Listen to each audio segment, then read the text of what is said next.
गांव की बड़ी हवेली में एक परिवार रहता था श्यामलाल, उनकी पहली पत्नी राधा और बेटी गौरी। राधा एक सीधी सादी महिला थी और गौरी बचपन से ही सुंदर, शांत और समझदार थी। कुछ वर्षों बाद राधा की अचानक मौत हो जाती है और श्यामलाल दूसरी शादी करते हैं, कमला से। कमला अपनी बेटी चंदा को लेकर घर आती है। गौरी अब सौतेली बहन चंदा और सौतेली माँ के तानों और अत्याचारों का शिकार होती है। धीरे धीरे कमला और चंदा हवेली पर कब्जा करने के लिए साजिशें रचने लगती हैं। गौरी की सुंदरता, उसका अच्छा व्यवहार और गांव में उसकी इज्जत से चंदा को जलन होती है। चंदा अपने प्रेमी राजा के साथ मिलकर साजिशें रचती है। राजा एक लालची युवक है, जिसकी नज़र हवेली की संपत्ति पर है। कमला और चंदा मिलकर श्यामलाल को भी बहका देती हैं और धीरे धीरे उन्हें गौरी के खिलाफ कर देती हैं।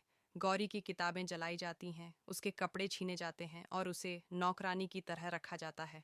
चंदा और राजा मिलकर एक बड़ा षड्यंत्र रचते हैं, गौरी पर चोरी और चरित्रहीनता का आरोप लगाते हैं।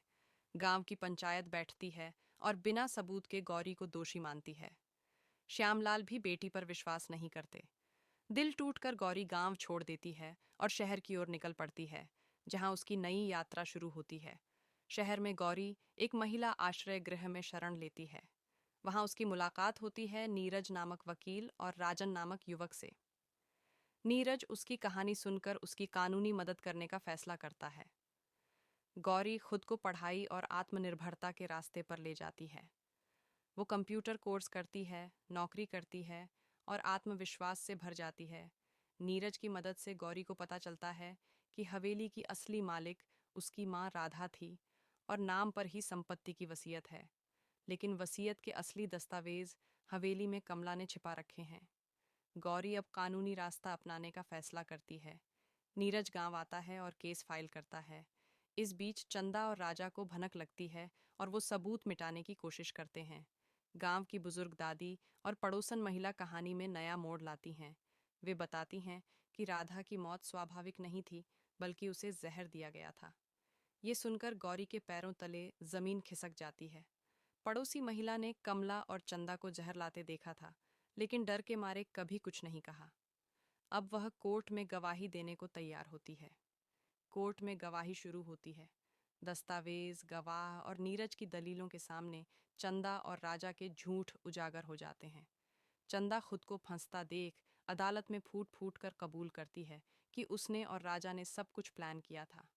कमला की तबीयत खराब होती है और वह मरने से पहले सारे राज खोल देती है। राधा को जहर देना, दस्तावेज चुराना और गौरी को फंसाना। कोर्ट चंदा और राजा को सजा सुनाता है। गौरी को हवेली और संपत्ति लौटाई जाती है। श्यामलाल शर्मिंदा होते हैं और गौरी से माफ़ी मांगते हैं। गौरी उन्हें माफ़ कर देती है, लेकिन चुपचाप गांव छोड़कर शहर लौट जाती है। वह वहां राजन से विवाह करती है और एक एनजीओ शुरू करती है जो ऐसी ही पीड़ित लड़कियों की मदद करता है। कहानी हमें यह सिखाती है कि अन्याय के खिलाफ आवाज़ उठाना ज़रूरी है और सच्चाई की राह कठिन ज़रूर होती है, पर मंजिल अवश्य मिलती है। सौतेलापन खून से नहीं, मन से होता है, और जब दिल में नफरत हो तो वह परिवार को तोड़ देती है।